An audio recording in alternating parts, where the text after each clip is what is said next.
Greetings, confessors. Welcome to this week's Midweek Refuel, where we dust off the ancient Christian writings for today's spiritual warfare. If these are a blessing to you, please hit the like or rumble buttons and subscribe so you don't miss anything. And as the days grow dark, it is becoming more and more important for God's people to ground themselves in orthodox, sound Christian teaching. We work hard to provide that for you with these videos and with our local gatherings. We are a 501c3 organization, and anyone wishing to help us grow can plant their seeds by using the link that can be found in the description section of this current video. Today, we begin Book 5 of the Confessions. Augustine begins this book by offering praise and doxology. But the doxology is tinted with Augustine's thoughts about God's presence with us, with both saints and sinners alike, his presence with everyone.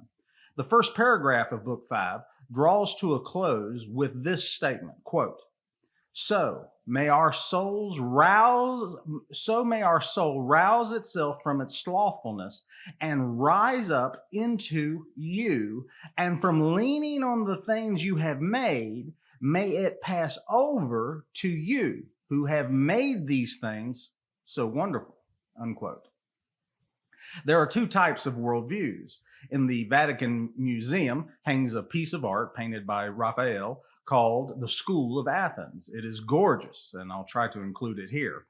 For in it, we find the root, separation, and cause of almost all spiritual wars. Plato, known for his philosophy of the forms and his metaphysical works, including things like the Timaeus, finds himself in a debate with Aristotle, known for his stark materialism. Plato points upwards to the transcendental, while Aristotle points down to the earth. Tucker Carlson recently gave a speech in which he pointed out that the civil war, which is being fought in the United States, not a physical one yet, but a verbal one, physicality is broken out in some places. One side has started shooting up Christian schools, but the true physical civil war is still, thank God, not upon us yet. But an ideological and a spiritual civil war is, and it's being fought in the United States as well as around the world. And it is not a war, no matter what people would think, it's not a war between Democrats and Republicans. It's not a war between political parties, even though the demon rats do have their feet firmly planted in ideologies that the Satanic Church likes as well, which ought to give it away, but still there's Christians out there voting for the demon rats. So it's amazing to me. But this is not a war between political parties, but rather it is a war of good versus evil. I recently had a person who used Lucifer's sigil as their user portrait or their avatar. And I had this person wish to enter into debate with me about transgender ideologies. I hope he watches this video for my answer, because I deleted his post. His question left too much to the imagination and didn't really focus in. He kept asking for proof, but he wouldn't ask. But he didn't state in there what statement of mine he disagreed with. And in a previous comment to that, he was arguing against something, I guess about gender being a social construct, which I can go with him there, but for the life of me, I couldn't see what he was addressing that I had actually said. And instead of, and then he got a hostile comment, and I thought best just to kill that thread before it went totally into the garbage. But anyway, I deleted his post, and I will not get into a Google search war with someone who clearly draws allegiances and alliances and revels in the fact that they openly and unashamedly align themselves by their sigil with the father of lies. You can't win a war with a liar. They make up things as they go. They lie, they cheat, they steal. But they said to provide my evidence, and they didn't mention which statement of mine they were calling shenanigans on, so I assume they had put thoughts into my mouth, as they do with all people all the time. And they probably wish to corner me on something that I never actually said. But whatever their gripe with me was, I learned long ago that any of us willing to waste our time with online debates can go back and forth with each other and provide the links to the sites and the experts that agree with our stance, because that was our search and we got exactly what we were finding for. Everybody knows how this works. For every expert saying this thing, we can find another expert out there saying the opposite thing. So experts aren't much help to us anymore. We need to learn how to make reasonable statements about reality based on our own empirical evidence, and try to remove as much brainwashing and imagination from that process as we can. So he wanted to argue about gender being a truthful imagination. Well, yeah, it is a truthful imagination. It's out there. It's called gender dysphoria, but so is the miserable and lost state of mankind. Truth one, you cannot enter into a debate with someone who aligns themselves with the father of lies, and you cannot play a board game with someone who cheats. You will always lose, or you will appear to lose when actually something has been stolen from you, and lies have been become the norm. And you can't win an election with someone who stuffs ballots. There's just no way. We all learned that the hard way, didn't we? Truth two, you can find an expert out there who agrees with you and makes a solid argument for anything you wish to spend your time looking up. So I refuse to get into online debates when, if that person wishes to understand why I think what I think, they can spend their time, just as I have, going to the experts to find find what ammunition I'm going to throw at them. And I've already read the other experts that they like to follow, trying to find out what ammunition they're going to use against me. But the truth is, humankind is lost, and humankind is very crafty with words. We can make words do whatever we want words to do. When the words don't do what we want them to do, we redefine them, like marriage and vaccine. And so we can do whatever we want to do. It's like numbers. You've seen games played with statistics, and you can make statistics prove anything you want them to prove for an audience that isn't going to do their own empirical research and find their own truth based on their own five senses. So what is my proof? Well, my proof is I have eyes to see and ears to hear, and I try to make sure that my imagination doesn't get in the way of what the empirically real, the objective real is. For every Chronicle of Narnia, you can find his dark material. That is the way of things, and they have been that way for all time. Moses can turn the staff into a serpent, and so can the Magi from Egypt. That truth is caught by the piece of art we mentioned earlier in this lesson, the School of Athens. You either believe in the transcendental, or you are a part of a materialistic and nihilistic death cult seeking some way to overcome their dismal philosophy, and you become your own God, and therefore your imagination becomes your transcendental, which is a poor thing to hook your reality to.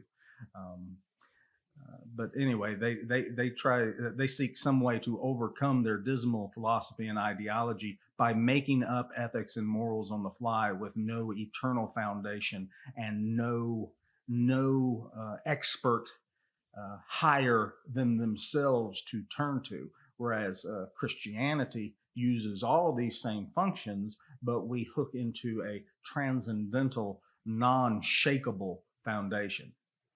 It is time that Christians realize that they are wasting their bullets with some people, and Jesus tells us that you're wasting your bullets with some people. Dust the shoes, dust off the dust from your feet. Get out of that house, take your piece with you, and move on, because you're wasting your time. Don't throw pearl before swine. Don't throw pearl before mad dogs. The moment that you figure out that someone is not truly interested in debate, and there very few people are nowadays. They like their ideology, and they're going to do their Google search to prove their ideology. And you can claim that I'm doing the same thing, but I'm doing the same thing that many genius people throughout time did, and that is to throw our lot in with the light that comes from outside instead of the darkness that comes from inside. And the moment you figure out that they aren't backing down, and neither am I, and neither are you, just stop wasting your time. And if they come at you in debate and all their symbolism from their avatar to their T-shirt says "I worship the father of lies," what is the point anyway? That's a foolish endeavor. It is a waste of your precious time. Jesus wants to make you fishers of men. So when you find yourself a fisher of swine, you're definitely in the wrong. You're in the wrong lake. The sooner you realize this, the sooner you can kick the dust off your feet, take back your peace, and head out to the next opportunity to preach Christ and Him resurrected. Matthew 7:6 says, quote, "Do not give dogs what is sacred." I'll repeat that. Quote, "Do not give dogs what is sacred." That's Jesus speaking. "Do not throw your pearls to pigs." We're still Jesus talking here. Let's start over.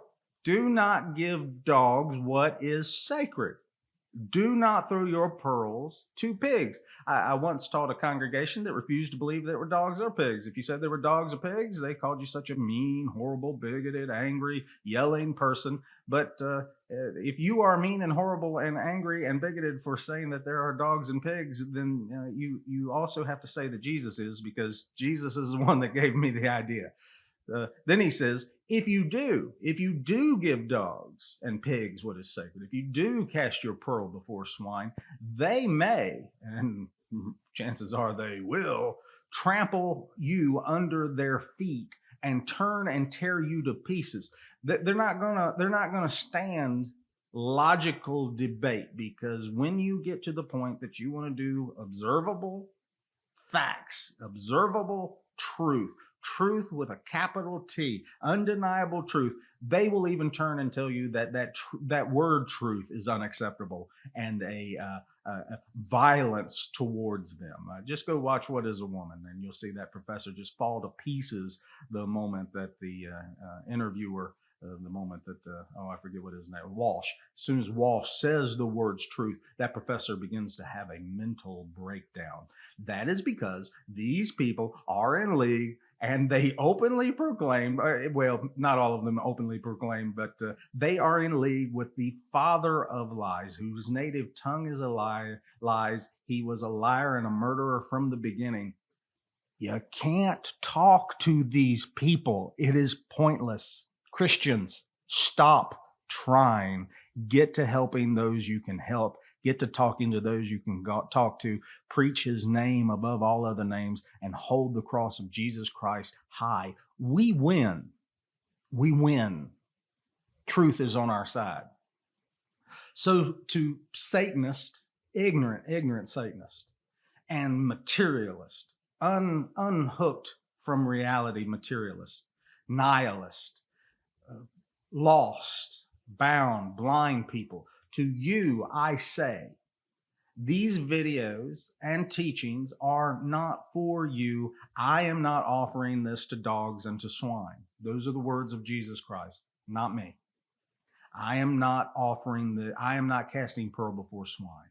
If you find yourself getting ready to turn and devour me, please cut the channel off and go find something you like. You can go find something out there that proves what you think. Have at it. You can go find your expert. I have spent a lifetime engaging in apologetics and have learned that most of it is a waste of time.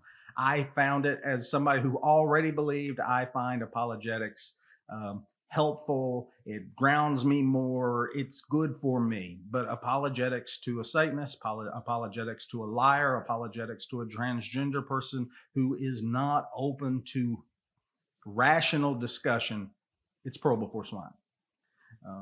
To sodomites, to perverts, to people that are going to have their way no matter what the truth is, you cast your pearl before swine. And it's just a complete and total waste of time. Christians need to stop wasting our bullets and get to the real warfare. I no longer care about trying to convince a hostile dog that I care about the hostile dog. They only bite you for your trouble. I am spending the rest of my life speaking to those whom God has already prepared for the harvest and put into my path. I will teach those who bite the hook of Jesus' crucifixion. For those that just wish to entangle my line around the flotsam and the jetsam and the debris, well, the moment I find that the line is caught, I'm going to cut bait, I'm going to rehook, and I'm going to move on. So trust me, I am not afraid of the debate. I'm just not going to have the debate with an infinite number of people online who rally to the call of the father of lies and cheat at the game. I don't play games with cheaters. I'm tired of it. And they can go, I'm not cheating all they want to. If you really don't believe you're cheating, you're more brainwashed than you could possibly imagine. God help you, you don't know what you're doing. Aristotle will always point down, and Plato will always point up. God must bring a person to the point of looking up from their pig slop, story after story from the prodigal son to King Nebuchadnezzar. God must bring a person. God must interfere with that person's thought processes and lift their chin up from their pig slop so that they can look into heaven. For how can you convince a rooting pig of the glory of the sky when the pig won't even look up from their slop? The transgender people will enter into an argument with you about how gender is a social construct and subjective in nature, and then they'll turn around and castrate themselves to force the objective reality to conform with the subjective construct. They call you mad and mean and bigoted for wanting to fix their broken mind while they are hacking off their body parts to fix what they call a broken body. Their imagination tells them that reality is wrong. Well, we Christians allow reality to form our imaginations. And that the transgender really don't argue at this level shows a lot. That they can't see that dichotomy is a sign of their cult-like religious brainwashing. And they claim that we're the religiously brainwashed. It's hilarious. I leave who is sane in your hands today. They point to imaginations while we point to the observable body parts. I will never agree that it is the loving thing to allow a person to insanely deny objective reality in order to conform to some insane imagination. It is they who confuse sex and gender, not us. It really blows my mind that they have convinced colleges and universities to go along with this madness. They will hear this lesson, they'll get their panties all in a wad, and they'll come after me with both barrels loaded, wanting to argue about a subjective social construct, and yet they will never once see that it is they that wish to change objective reality with their social construct, their subjective construct, not us. Until they look up and hook back into the transcendental, there is an uncrossable divide between them and Christians and the Judeo-Christian ethic.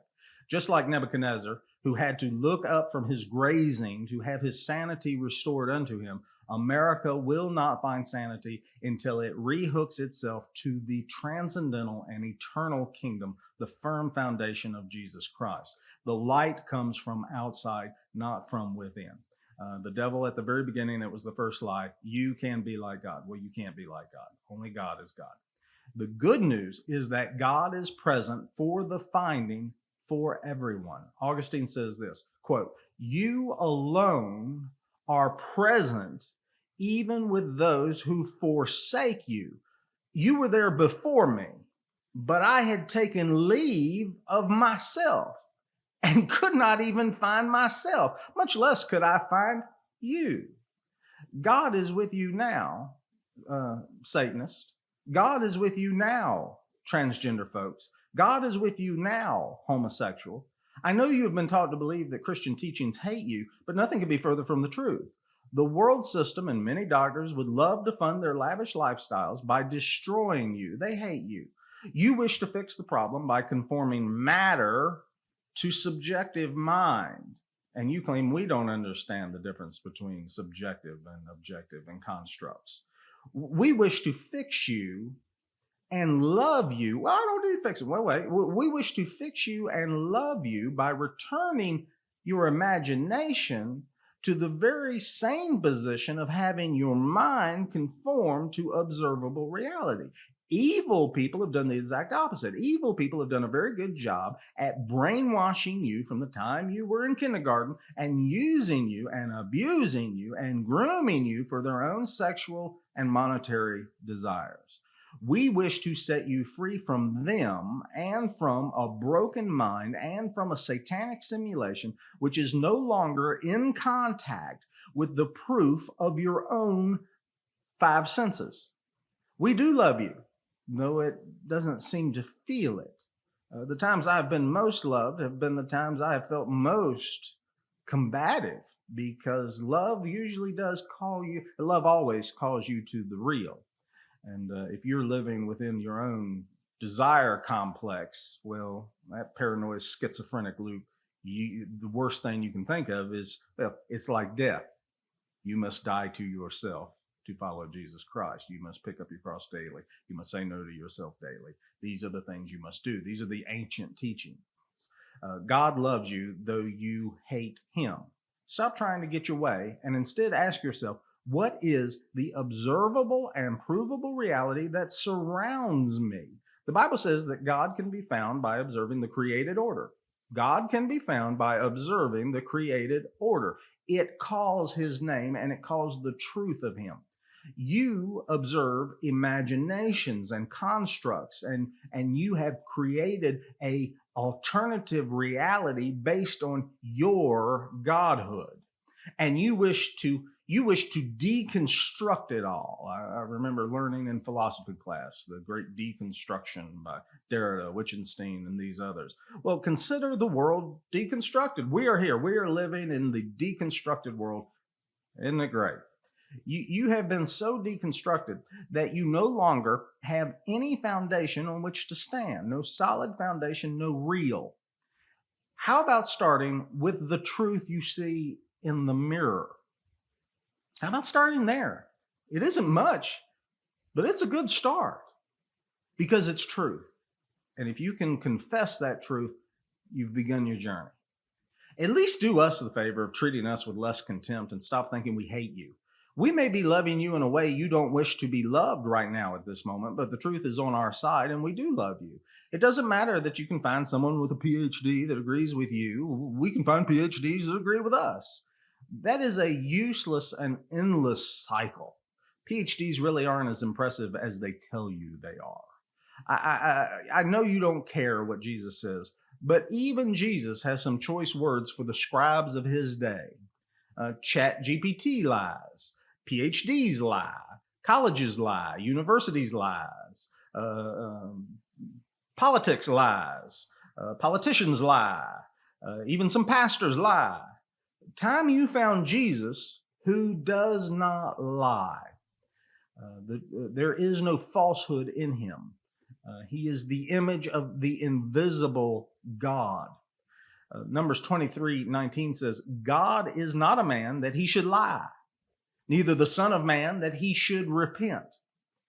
So stop Googling to find reinforcement for your ideology and instead just open your eyes and your ears and look at something other than a computer screen and force your mind to accept what it sees around it. Let's read Book 5, chapters 1-2, and hear what dear Augustine has to say about truth and God in this opening to Book 5.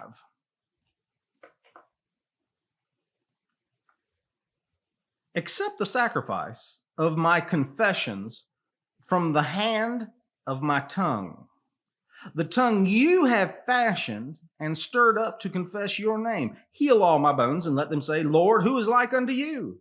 He that confesses to you does not inform you of what is happening within him.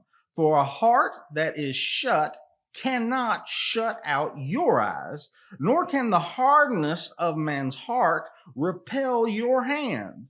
For when you choose, you soften it, either by pitying it or by punishing it.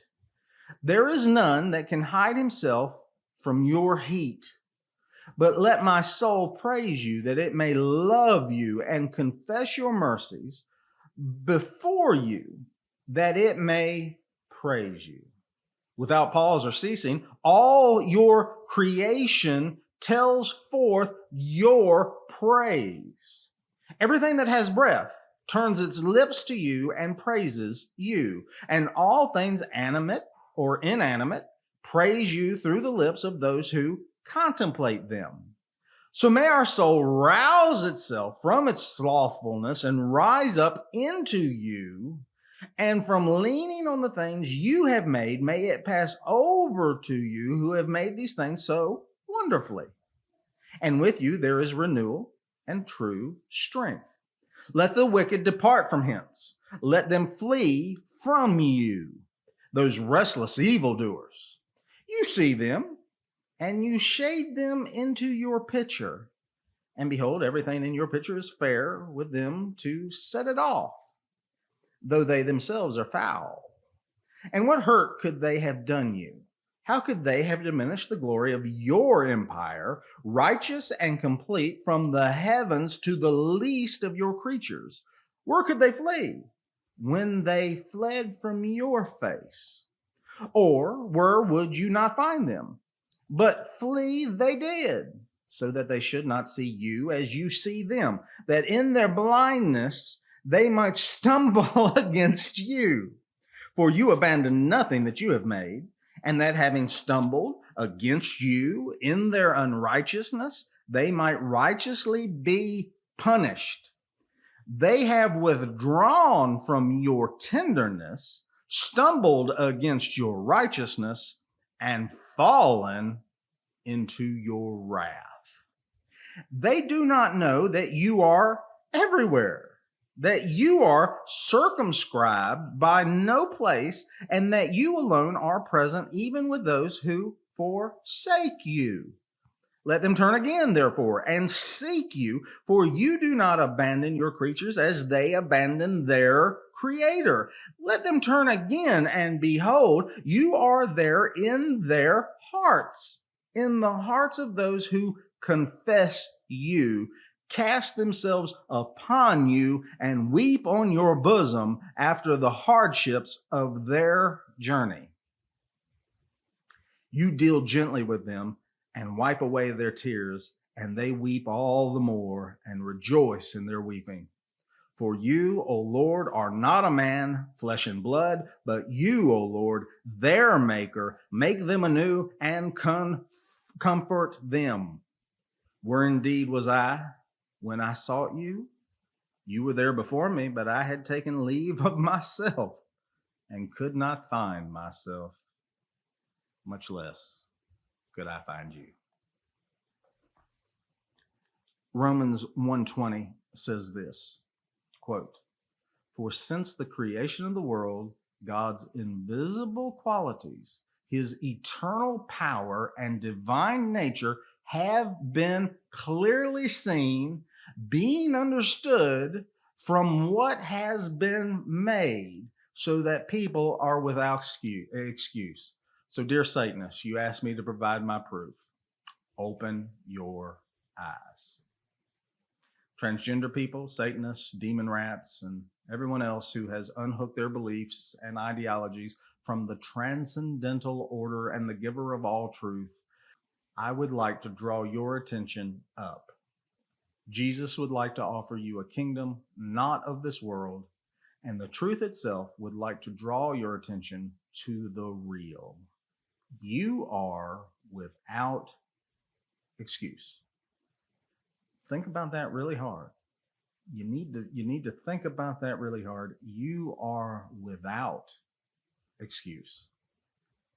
There's coming a day when all of us will be called to account for the lies we believe and for the lies that we have told to others and to ourselves.